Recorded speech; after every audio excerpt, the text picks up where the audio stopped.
Shalom, selamat pagi Bapak Ibu yang terkasih di dalam Kristus. Kembali kita akan merenungkan firman Tuhan. Namun sebelumnya, mari kita satu di dalam doa. Terima kasih Bapa di surga untuk kasih setiamu dan penyertaan-Mu di dalam hidup kami. Sehingga pagi ini kembali kami boleh bangun dengan tubuh yang diberkati Engkau. Dan saat ini pun kami kembali akan membaca dan merenungkan firman-Mu. Pimpinlah kami ya Bapa, agar kami boleh mengerti, terlebih mampu melakukan firman-Mu di dalam hidup kami. Terima kasih Bapa di surga, inilah doa kami, hanya di dalam nama anak-Mu, Tuhan Yesus Kristus, kami berdoa dan mengucap syukur. Amin. Bapak Ibu yang terkasih di dalam Kristus, pagi ini kita akan merenungkan firman Tuhan yang saya beri judul, Buah dari Kesetiaan. Pembacaannya terambil dari Lukas 1 ayat 5 sampai 25. Yang menjadi natsnya saat ini saya akan bacakan di ayatnya yang ke-25. Inilah yang Tuhan telah perbuat bagiku, dan sekarang Ia berkenan menghapuskan aibku di depan orang. Amin. Saudara-saudaraku, kesetiaan adalah sikap yang menunjukkan keterikatan yang kuat dan tidak tergoyahkan kepada sesuatu atau pada seseorang. Kesetiaan kepada Tuhan adalah dasar dari kehidupan Kristen yang benar dan melibatkan kesetiaan dalam iman, ibadah, dan pengabdian. Kesetiaan dianggap sebagai salah satu buah roh yang menunjukkan kualitas karakter yang dapat dipercaya dan teguh dalam iman. Kesetiaan bukan hanya tentang apa yang tampak dari luar, tetapi juga bagaimana seseorang berani mempertahankan prinsip dan nilai-nilai dalam kehidupannya, bahkan ketika tidak ada orang lain yang melihatnya. Alkitab juga menekankan kesetiaan Tuhan pada umatnya yang tidak pernah berubah dan senantiasa hadir di dalam segala keadaan. Kesetiaan bukan hanya sekedar tindakan, tetapi sebuah pilihan hidup yang mencerminkan rasa hormat, percaya, dan kasih kepada Tuhan. Nah, saudara-saudaraku, bacaan kita dalam Injil Lukas 1 ayat 5 sampai 25 mengisahkan tentang malaikat Gabriel yang menampakkan diri kepada Imam Zakaria. Pada waktu itu Zakaria dan istrinya Elisabet adalah sepasang suami istri yang hidupnya baik, benar di hadapan Allah. Tetapi tidak memiliki anak karena Elisabet mandul dan mereka pun sudah tua. Namun mereka tetap setia kepada Tuhan meskipun mengalami tantangan besar di dalam kehidupan berkeluarga mereka, yaitu belum mempunyai keturunan. Dan meskipun doa mereka untuk memiliki anak belum dijawab Tuhan, Zakaria dan Elisabet tetap memegang teguh iman dan hidup sesuai dengan perintah Tuhan. Saudaraku, mujizat selalu ada bagi orang yang setia kepada Allah. Seperti yang dia alami oleh Zakaria dan Elisabet yang dikisahkan dalam Injil Lukas 1 ayat 5 sampai 25 hari ini. Nah, saudara-saudaraku yang terkasih, kita tahu bahwa anak adalah dambaan dari sebuah keluarga. Karena anak akan menjadi penerus dan pewaris keluarga. Nah, menurut kepercayaan Yahudi, perkawinan tanpa dikaruniai anak adalah aib dan merupakan hukuman Tuhan. Demikianlah hal yang dialami oleh Zakaria dan istrinya Elisabet yang sampai tua belum juga mempunyai anak. Hal ini pastilah menjadi pergumulan batin bagi mereka berdua. Apa yang salah atau dosa apa yang ditanggungnya? Itulah kebanyakan orang berpikir mengenai realitas pedih tersebut. Mungkin dan sudah pasti Zakaria dan Elisabet sudah berdoa sekian lama. Namun Tuhan belum juga menjawabnya.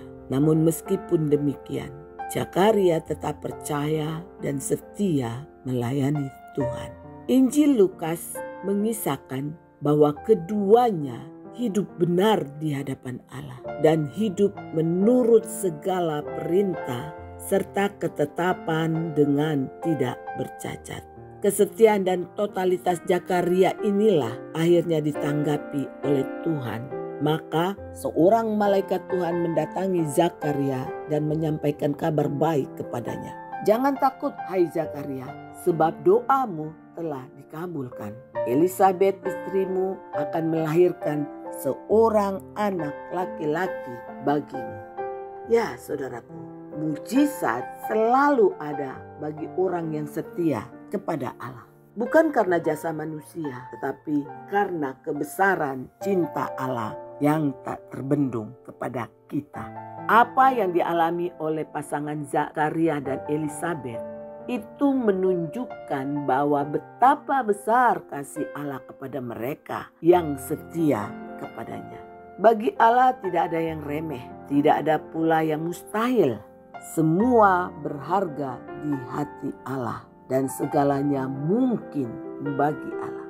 Entah sudah tua, bahkan pikun peyot dan merasa tak berguna, atau bahkan divonis mandul, Allah tidak meremehkannya. Allah memandangnya berharga karena keagungan kasih Allah mampu mengatasi segala ketidakmungkinan, dan waktu Tuhan akan datang tepat pada waktunya. Nah, sekarang bagaimana dengan kita saudaraku? Mungkin ada yang mengalami peristiwa-peristiwa berat, situasi-situasi sulit, atau menanggung beban yang tidak ringan, bahkan diambang keputusasaan, hidup hampa, tak berguna, tidak bahagia, atau merasa doa-doa kita tidak dikabulkan. Kalau menghadapi dan menanggung itu semua, apa yang menjadi reaksi kita? Masihkah berharap dan masihkah setia kepada Tuhan? Atau sebaliknya, tidak percaya lagi, menyerah, bahkan mengomel, mengumpat, dan sebagainya? Nah, saudara-saudaraku yang terkasih, Tuhan bekerja menurut waktunya. Jika Tuhan berkenan kepada jalan seseorang, maka Ia mampu menyatakan rencananya yang besar itu jauh dari apa yang bisa dipikirkan. Seperti pengalaman daripada Zakaria dan Elisabet ini. Mungkin harapan yang pernah kita dambakan bertahun-tahun lalu rasanya telah terkubur dalam-dalam. Saking tidak terjawabnya doa kita.